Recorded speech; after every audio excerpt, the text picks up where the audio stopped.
As we've seen in the last couple of weeks, digital devices can give children and adults with autism and intellectual disabilities access to valuable resources. They can support and enhance education, communication and therapy, as well as providing a safe and controlled environment for social interactions and having fun. However, these devices can, if they're unrestricted, also allow access to materials which are not appropriate or safe, or which can be distressing or distract from desired outcomes. In this short video, I'll show you how to guide and control what can be done on Apple and Android tablets and phones, so that these restricted areas are not available to the user unless specifically permitted, allowing children and vulnerable adults to safely enjoy the benefits of technology, and parents and therapists to minimise potential risks. Many apps suitable for supporting autistic people, including Smart ASD, run on Apple devices such as iPads, which have iOS as their operating system. iOS has many advanced accessibility features, one of which is guided access. When guided access is enabled and switched on, the user will only have the ability to use the current app, and controls like the home button and volume controls can be disabled. Guided access can only be disabled by entering a passcode, so you can be sure that the user is not using the device for anything other than the desired purpose, even if they aren't being constantly monitored. This allows you and them more freedom and control in using an iPad as an educational, therapeutic or communication aid, and ensures complete focus on the current task. To enable guided access, go to Settings, General, select Accessibility, then scroll to the bottom of the page, where you will find Guided Access under the heading Learning.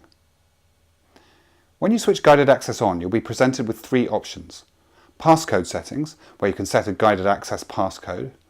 It's a good idea to have a unique guided access passcode, and this can and probably should be different from the device passcode.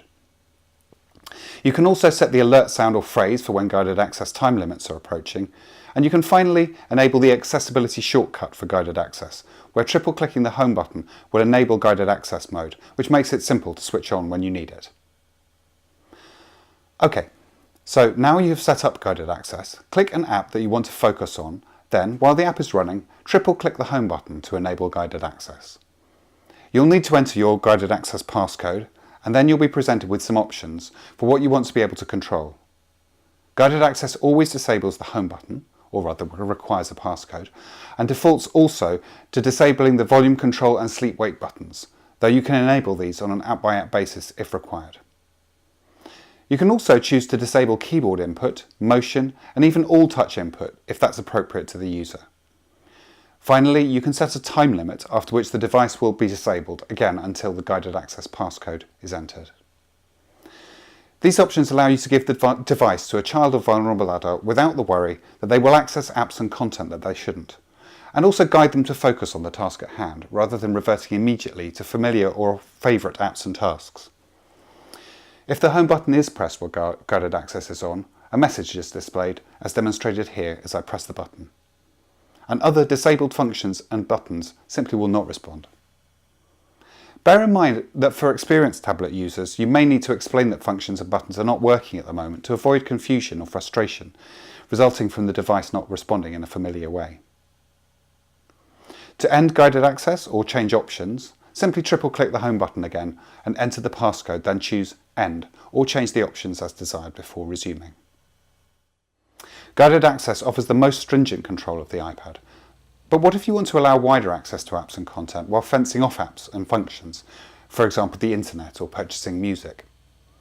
Is it possible to allow more freedom whilst safeguarding the user? Well, the answer is yes, and on the iPad you can enable this through the Restrictions menu, found once again in General Settings. Similarly to guided access, you set a passcode when you enable restrictions, which you will need to enter again to disable them. When restrictions are enabled, access to Safari, FaceTime and Camera can be individually disabled, along with apps where media content can be purchased, such as iTunes Store and Newsstand. Switch off these apps if you don't want the user to be able to access them. You can also disable the ability to install or delete apps, or to use the in-app purchase dialogues, which many games use, to avoid any rogue purchases or accidental deletion of your content.